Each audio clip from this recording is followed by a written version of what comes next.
Análise do texto. O asterisco que ninguém te conta. Jorge, a Princesa e o Dragão, por Isa Flor. Você conseguiu identificar que o príncipe que aparece para conversar com a princesa é o próprio dragão? Você conseguiu identificar a tríade perfeita que existe nessa história? A tríade é São Jorge, o dragão, que é o seu lado sombra, e o amor, que é o seu lado luz. Mais uma vez, eu estou mostrando a vocês a evidência do porquê eu e o Marcos usávamos o trevo da sorte e porque o trevo da sorte nos segue há tanto tempo e em todos os paralelos e nos acompanha desde a época de Cleópatra e Marco Antônio, mas essa história conto para vocês um outro dia. Primeiro, o trevo de 3 folhas, depois a triquetra em forma de trevo e logo após o trevo de 4 folhas. O trevo de 3 folhas significa passado, presente e futuro, porque fez parte de todos os nossos reencontros. A triquetra, em forma de trevo, representa a soma do passado, presente e futuro entrelaçado em nossa essência. E esse entrelaçamento é a construção que está sendo formada ao longo da história. E o trevo de 4 folhas representa essa realidade aqui. 3 pétalas simbolizando toda a evolução que já tivemos no passado, e a 4ª pétala do trevo é essa realidade, onde passado, presente e futuro se encontram. Compreender isso é uma construção de expansão de consciência, e você aprende desenvolvendo o sentir, prestando atenção em cada detalhe. Eu creio que choquei vocês quando eu disse que São Jorge era o próprio dragão. Mas por que ele precisa ser a fera? Por que ele não mostrou só o seu lado príncipe para conquistá-la, para só depois mostrar o seu lado sombra? Por que o príncipe não conquista a princesa e aplaudimos então um final feliz? A história poderia acabar aqui, e viveram felizes para sempre, e ainda assim seria bela. Mas cadê a confiança? Ele escondendo o lado sombra dela, onde estaria a tríade perfeita desse relacionamento? Lembra que eu mencionei no início sobre a tríade perfeita, que é sacrifício voluntário, resgate e amor? Onde estaria o sacrifício? Lembrando que sacrifício para vocês, mas para a princesa é amor porque é um sacrifício voluntário e não algo imposto por alguém. Primeiro, ela está indo cumprir uma promessa e pagar um resgate de livre e espontânea vontade. Ela não está amarrada e nem está sendo forçada. E por que então ela o faz? Porque ela entende que está fazendo pelo resgate de uma maioria. Em momento algum ela visa seus próprios interesses. Ela está sendo guiada pela própria essência. E era isso que a fera queria, uma essência compatível com a dele. Se ele quisesse apenas uma virgem, ele teria se contentado com todas que lhe foram entregues. Mas só quem poderia satisfazer a fome da fera era aquela que matasse a fome da sua alma, porque só aquilo que nutre a sua essência mata a fome de sua alma. A fera nunca precisou de outras virgens. Ele só precisava daquela que sua alma pedia. Ele estava pronto e não estava ali por acaso ou coincidência. Ele estava ali porque a essência do que ele mais amava também estava. Ele estava pronto, porém ele sabia que não conseguiria partir sem aquilo que sua alma tanto almejava. Ele esperaria o tempo que fosse preciso, ainda que para isso precisasse se esconder em suas sombras.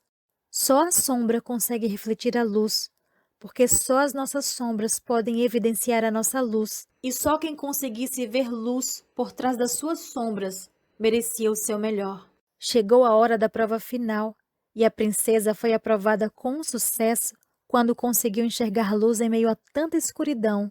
Jorge chega em um cavalo branco. O que simboliza o cavalo branco? Pureza. E o que representa um homem chegando em um cavalo branco? Um príncipe. E o que ela, assim que abre a boca, exalta nele? Ela o chama de cavalheiro. Falando isso, ela deixa evidente o que ela admira em um homem. E um cavalheiro que chega de príncipe montado em um cavalo branco jamais vai deixar uma donzela na mão. Que me desculpem as feministas que iriam se jogar no mar para lutar contra o dragão, porque Isa Flor espera mais. Ela quer ver esse guerreiro mostrando coragem e lutando por ela com o dragão. Então, quando ele se oferece voluntariamente para lutar, Isso o transforma em guerreiro, cavalheiro e príncipe. Porém, há uma ressalva que torna tudo ainda mais lindo. Jorge precisava testá-la. Ele não ia entregar todos os seus anos de espera assim, facinho, facinho. Ele tinha que pôr à prova esse amor. E como foi que ele fez isso? Enquanto conversava com ela, ele foi se transformando no próprio dragão para ver o quanto as suas sombras a assustaria. Ela desistiria dele por isso? Pediria a ele para voltar à sua forma antiga de príncipe? Ele estava ansioso pela resposta, e a resposta chegou com uma grande surpresa. Ele já tinha se transformado no dragão, mas ela só conseguia enxergar a sua verdadeira essência. Isso me lembra um outro momento.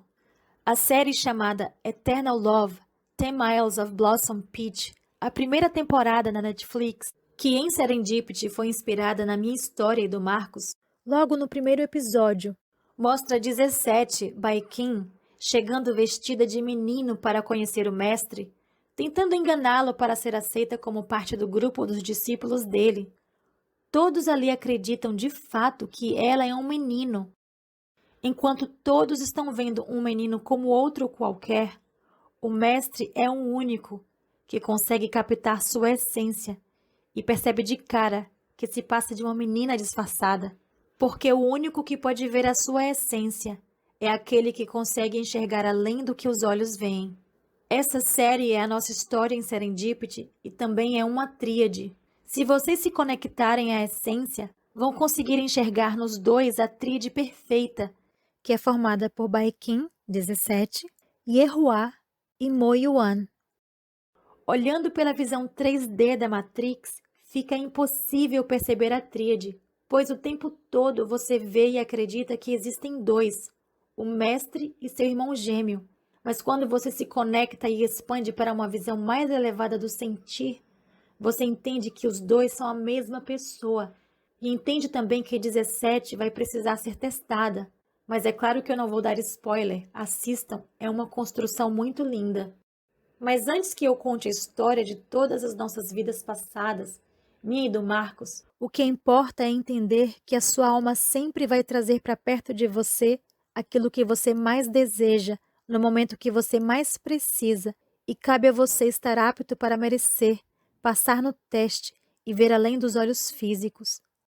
Mas voltando ao dragão, vamos continuar a história. Jorge, percebendo que ela ainda não estava vendo sua forma física de dragão, ele o desperta ainda com mais intensidade para que a princesa possa notá-lo. Hello! Olha quem está aqui em sua frente, querida, o dragão, e eu vou te comer. E aí a princesa olha para ele com aquela serenidade e faz o quê? Chora? Corre? Se apaixona? Ela simplesmente sorri e diz, eis-me aqui. Como é que o dragão come a princesa agora? Me respondam. Acabou. Todas as capas do dragão caíram por terra de novo. Ela rasgou todas as capas dele em um único sorriso. Vocês sabem o que é isso? Então o dragão não conseguiu continuar sendo dragão e voltou a ser príncipe. Se as suas sombras não a assustava, o que mais a assustaria? Não existe capa que se mantenha em um encontro de almas gêmeas. E o amor enxerga além das capas, porque existe reconhecimento de essência, a assinatura energética.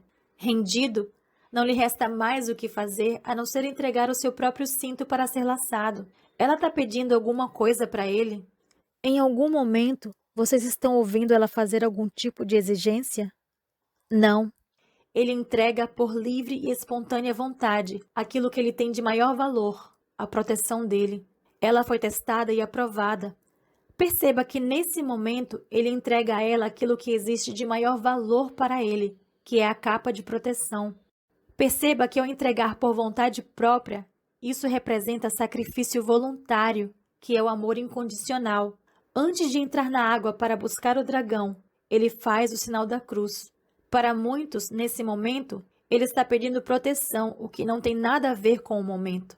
Nesse momento, ele está usando um arquétipo de poder, o amor incondicional, aquele mesmo que Cristo teve por nós, porque nesse momento ele entende que a tríade foi formada, Pai, Filho, Espírito Santo, ou seja, gratidão, sacrifício voluntário e amor incondicional.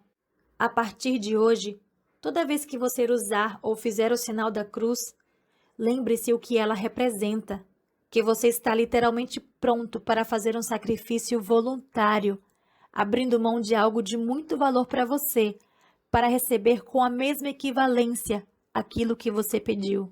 Então se prepare, porque a prova virá, mas não pela troca, porque a entrega precisa ser voluntária. Não adianta fazer para receber. Não adianta pedir esperando em troca. Tem que partir da sua essência. É isso que Marcos faz quando se lança no rio para me salvar, mesmo sem saber nadar.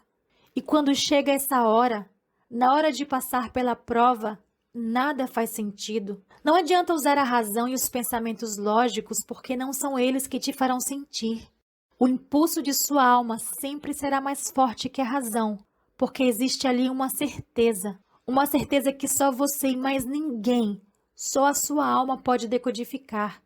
Nesse momento, seus pensamentos limitados parecem irracionais para acompanhar o fluxo da sua essência. Ele teve a mesma certeza que a Isa teve quando se lançou de um precipício, mesmo sabendo pela lógica, pelo pensamento racional e pela análise de sua perícia que seria quase impossível sobreviver, mas tinha algo dentro dela que lhe dava total certeza de que com ela ali nenhum mal os tocaria, porque essa foi a promessa deles perante o universo. E por que sobreviveram? Porque a fé de ambos foi maior do que a crença. Lembre-se que a fé é aquilo que não se vê. Você não pode esperar o mar se abrir para só então entrar nele. Você precisa se lançar para ter a certeza que ele se abrirá. Por isso que a Bíblia fala em 1 João 4,18, que o amor lança fora todo medo, porque no amor não existe medo. Mesmo não fazendo sentido para a lógica, para a física e para as limitações do nosso pensamento dessa realidade 3D aqui, ela se amou tanto naquele momento que jamais se deixaria morrer. O que é a morte, afinal? Morta ela estaria se assistisse a sua essência morrendo sem fazer absolutamente nada.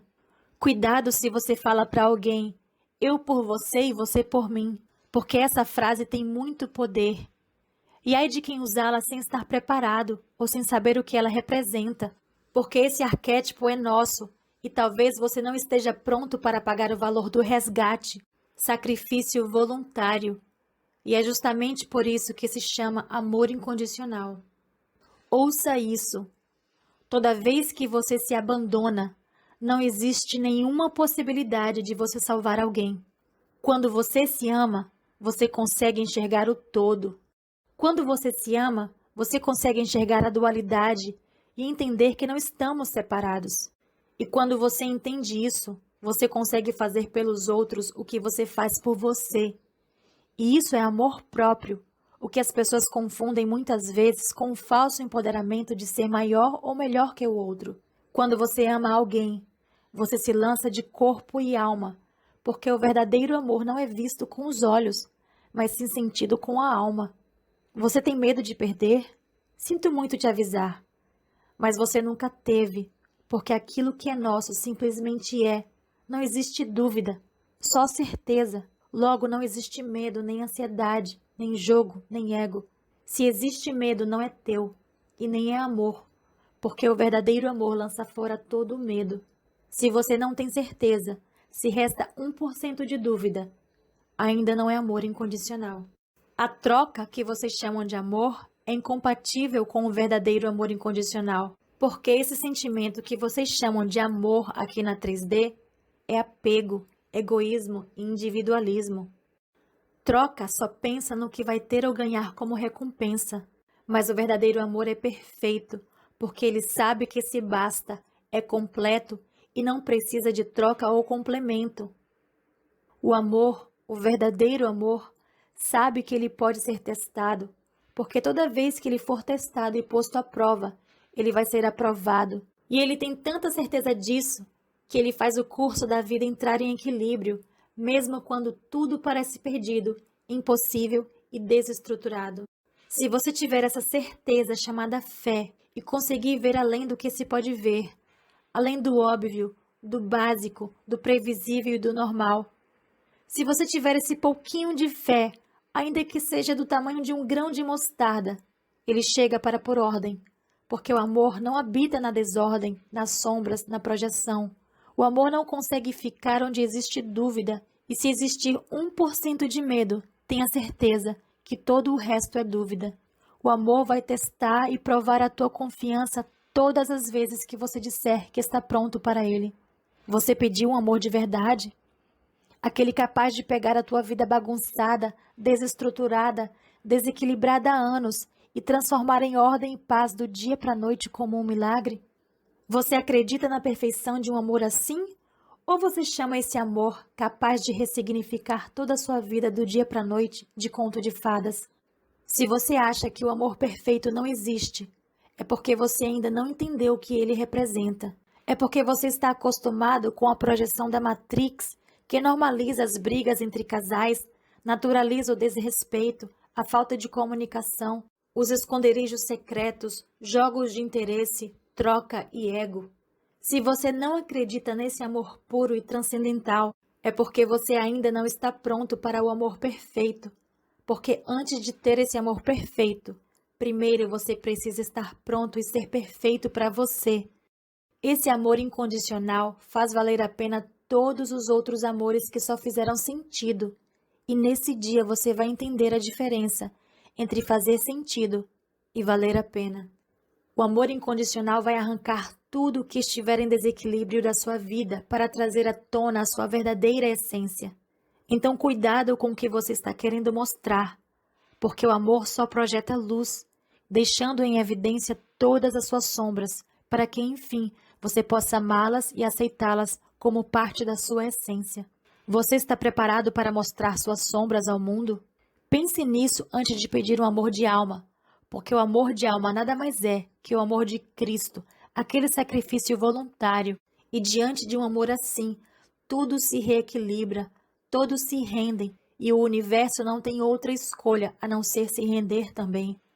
Ninguém e nada no mundo pode contra o amor.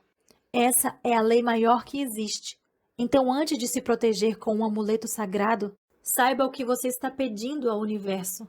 Você está, nesse momento, abrindo mão de seu bem maior e está se pondo à prova para ser testado. E pode ter certeza que toda vez que você chamar o amor verdadeiro, o amor incondicional, ele virá ao seu encontro e ele vai te devolver na mesma medida e equivalência aquilo que você entregou por escolha. Por isso, antes de amar alguém, se ame primeiro, porque se a equivalência não for exata, não existe amor suficiente para que o verdadeiro amor permaneça. Qual é o preço daquilo que você pediu? Ele é equivalente ao que você tem para dar? Se não for, nem prometa. O sacrifício ocorre não só da parte dela. O sacrifício é também o mesmo e de igual equivalência para ele. Por isso, uma promessa deve ser equivalente. Você não pode fazer pelo outro aquilo que você não faria por você. Quando a Isa vê o Marcos se afogando, ela se enxerga ali se afogando. Quando Marcos viu a Isa se afogando, a empatia e o amor próprio dele se viu ali se afogando. E porque ele se amou primeiro, ele a salvou. O jogo de Mario, onde ele salva a princesa, é uma outra versão de São Jorge e o dragão. O dragão representa nossas sombras, e as nossas sombras não costumam ser aceitas por qualquer um. Até que o amor chegue e você as aceite, ninguém mais conseguirá aceitar. Só o amor enxerga a luz nas trevas. Quando o dragão chega, só o amor consegue enxergar nele paz. Então ele não tem outra opção a não ser paz, se sentir em paz e se render, porque nesse momento ele entende que só o amor conseguiria enxergar luz em meio à escuridão. Mesmo coberto por tantas camadas, ela conseguiu enxergar nele luz, porque enxergou além das capas, além da projeção, além da ilusão, além da matéria. Então, por que ele se benze antes de lutar com o dragão? Vocês entendem por que ele faz o sinal da cruz? Não entenderam ainda? Ele não está pedindo proteção coisa nenhuma, porque a proteção dele eram as capas. Ele já estava protegido por todas as capas que ele tinha. Ele não precisava mais de proteção. Ele faz o sinal da cruz em forma de respeito e de gratidão, porque ele entendeu que o amor chegou e só o amor poderia reconhecê-lo, mesmo disfarçado por tantas capas. Só o amor enxerga além das camadas que você mostra. Ele entendeu ali que o que todas as outras falavam para ele era mentira e que ele não precisava matar o dragão coisa nenhuma, porque o dragão fazia parte de quem ele era e que ele passou a vida inteira lutando e se escondendo da própria essência. Ele entendeu que precisava apenas do verdadeiro amor e ele identificou o verdadeiro amor nela, porque só ela foi capaz de olhar as suas sombras e mesmo assim enxergar a luz, e por isso ele sentiu paz. Ele não precisava mais lutar com suas sombras, porque ele foi aceito do jeito que ele era. Ele sabia que se matasse a essência dele, ele também morreria, porque a essência dele era o dragão. E o dragão era a sua única defesa contra toda uma cidade que queria caçá-lo, aprisioná-lo e matá-lo. Se ele matasse a sua capa, o que lhe sobraria como defesa? Ele soube ali que ela era a única pessoa que ele podia se mostrar como realmente era. Ele sabia que ela era a única, mesmo ele conhecendo outras princesas, uma a uma, até sobrar a que seria a única para ele, porque nenhuma outra conseguiu saciar a fome de sua alma. Então, naquele momento em que ele fez o sinal da cruz, ele agradece, porque a fé dele não deixou de existir de encontrar o verdadeiro amor que sua essência precisava, para enfim estar em paz. Ele se ungiu com os três poderes, Pai, Filho, Espírito Santo, que representa a triquetra da eternidade. Depois disso, colocou algo de igual equivalência. Quando ele entrega o cinto nas mãos dela para o laçar, ele está fazendo exatamente isso. Ele está dizendo que confia nela e está lhe entregando tudo o que ele tem de mais valor naquele momento. Assim como ela entregaria a ele a vida, que era naquele momento o que ele tinha de maior valor, ele também entregou tudo o que o protegia. Ele não estava preocupado em chegar na cidade como herói. Não estava preocupado com jogos de poder ou ego, porque era amor e não troca. E quando o verdadeiro amor chega na sua vida, as suas sombras transcendem e te fazem enxergar que sem elas não teria como você ser quem é, pois a sua autenticidade está na fusão. Quando você entende que não precisa abrir mão de quem você é para agradar o outro, você entendeu tudo sobre se amar primeiro. Ele sabia que ela era a escolhida, porque ela foi a única que conseguiu enxergá-lo por trás da capa. Ali não houve troca. Ela não estava com medo, porque através dos olhos dele ela sabia que a alma daquele dragão era dócil e jamais a faria nenhum mal, mesmo tendo ouvido durante todo aquele tempo que todos da cidade falavam a respeito do dragão.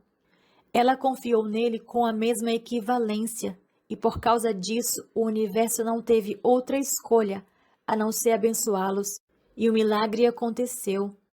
Ele saiu dali laçado por livre e espontânea vontade, o mais temido e mais poderoso de todos os dragões, andando lado a lado com ela. E todo o povo da cidade também não teve outra opção a não ser se render ao milagre. Quando ela chegou na cidade domando o dragão, a cidade toda foi abençoada. A cidade toda a reverenciou e se ajoelhou perante eles em reverência e gratidão. O dragão sabia que não precisaria mais daquela capa para se proteger. Ele esperou por muito tempo dentro daquele lago gelado para tirar aquela capa fria e finalmente se mostrar a ela como ele realmente era, sem medo do que iriam pensar ou achar, porque o amor lança fora todo o medo, e é assim que a gente se sente quando ama, sem defesas. A gente mostra a nossa essência quando sabemos que não precisamos nos proteger de mais nada, porque quando você está protegido pela tríade e vivendo a sua essência, o amor se faz perfeito. No momento que todos pensam que ele matou o dragão, foi o momento que ele se fundiu ao dragão, aceitando as sombras de quem ele era e as transmutando em luz. Só quando ele entregou, por livre e espontânea vontade, a capa, ele também foi abençoado e recebeu algo de igual equivalência, a sua liberdade, porque o amor nos faz livres, e assim as sombras se transmutaram em luz, e ninguém mais conseguia enxergar a fera, e ele se tornou a sua melhor versão, para ele, para ela e logo em breve para o mundo. Só aceitamos quem somos quando existe luz o suficiente para nos enxergarmos como somos, sem projeção daquilo que nos dizem que somos. Só o verdadeiro amor nos aceita como somos, sem cobrança, sem exigência, sem cegueira ou projeções. Quando assumimos nossos dragões, quando estamos prontos para mostrar ao mundo o que temos de pior, é porque alguém nos amou primeiro, e só por causa desse amor nós encontramos a perfeição. Antes de ter o perfeito, você precisa ser perfeito. Um dia alguém vai chegar em sua vida para iluminar seu lado sombrio e para amar a sua imperfeição, o seu pior lado, e rasgar todas as suas capas, porque só o verdadeiro amor pode enxergar além, e você pode, enfim, transmutar, sendo você mesmo, e se enxergar sem capas e sem medo de ser a sua melhor versão. E é por isso que eu amo tanto a Bela e a Fera. Por isso a Bela e a Fera faz parte da minha história, porque é a mesma história se repetindo. Ao contrário do que muitos inconscientes falam por aí, a Bela e a Fera não se trata de um relacionamento abusivo, nem de alguém que foi sequestrada e depois forçada a voltar ao cativeiro. O asterisco que ninguém te conta está na essência que você não enxerga com olhos humanos. Você precisa usar sentidos mais sofisticados para entender essa história, o sentido do sentir. Só assim você vai enxergar o outro lado, aquele que ninguém te conta, que envolve o amor incondicional. Seria redundância contar a mesma história, porque de fato ela se repete. Que sequestrador deixaria você ir em casa visitar o pai e confiar em você a tal ponto para saber que você vai voltar sem nenhum tipo de garantia? Vocês não acham esse sequestrador bonzinho demais, não? E que mulher voltaria para um cativeiro para ser torturada por vontade própria? E vocês ainda vão me dizer que se trata de uma ameaça. Mas ela não voltou por causa da ameaça. Ela voltou porque fez uma promessa. E ela sabia que só poderia cumprir uma promessa se existisse amor. Ela voltou porque estava preocupada com a fera que iria morrer sem ela. Ela voltou porque não suportou o cárcere de estar em liberdade, mas ter o seu coração preso por escolha. Ela voltou por amor, porque ela sabia que não suportaria viver em um mundo onde seu amor não existisse. E é só porque houve amor voluntário, sacrifício por escolha, que o feitiço se desfez, e a fera pôde mostrar a sua verdadeira essência e ser quem ela era. Só o verdadeiro amor te deixa livre para ser quem você é. Depois de conhecer a história, acho que perceberam a necessidade de pesquisar a fundo sobre o que se trata as coisas que lemos, ouvimos, assistimos e usamos, porque tudo o que você faz nessa realidade cria uma outra realidade equivalente a tudo o que você pede, mesmo quando você não sabe o que está pedindo. O poder do seu subconsciente é bem maior do que você imagina e pode atender a todos os seus pedidos, conscientes ou inconscientes. Então não vale dizer que não quis, que não pediu ou que não chamou tal realidade, pois a verdade é que você fez coisas, assistiu a coisas, usou coisas, talvez objetos místicos e mágicos, sem nem saber do que se tratava. Se você os usou e colocou algum tipo de sentimento em suas ações, então sim, você experienciou e cocriou uma realidade. A partir de agora, esteja atento a tudo o que você fala, a tudo o que você ouve, a tudo o que você vê e, principalmente, a tudo o que você sente. Eu vou te dar um exemplo bem bobo. É apenas uma música. Mas você nunca sabe o que pode haver por trás de uma música, até que você conheça a história por trás dela e decida se gostaria ou não de experienciar tal realidade. O universo não entende palavras. O universo e tudo o que há nele é energia e se conecta ao tempo todo para satisfazer energias compatíveis. Você atrai tudo aquilo que tem afinidade e coloca sentimento. Você já ouviu a música Si, do famoso cantor Djavan? Ela foi composta aqui nessa realidade por ele e está na playlist do Spotify na pasta O Diário de Marcos e na pasta De Marcos para Isa, dela e para ela. Lá, eu estou falando lá em Serendipity, foi Marcos quem a escreveu. A essência e a assinatura energética e espiritual dele está ali, e eu a reconheceria em qualquer paralelo. Se você estiver conectado à essência da pessoa, você consegue reconhecê-la em qualquer lugar e tempo. Não importa a capa que ela estiver usando.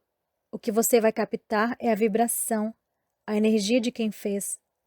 Toda música tem uma assinatura energética no cosmos, que não pode ser vista porque ela é espiritual, mas se você se conectar, você consegue sentir.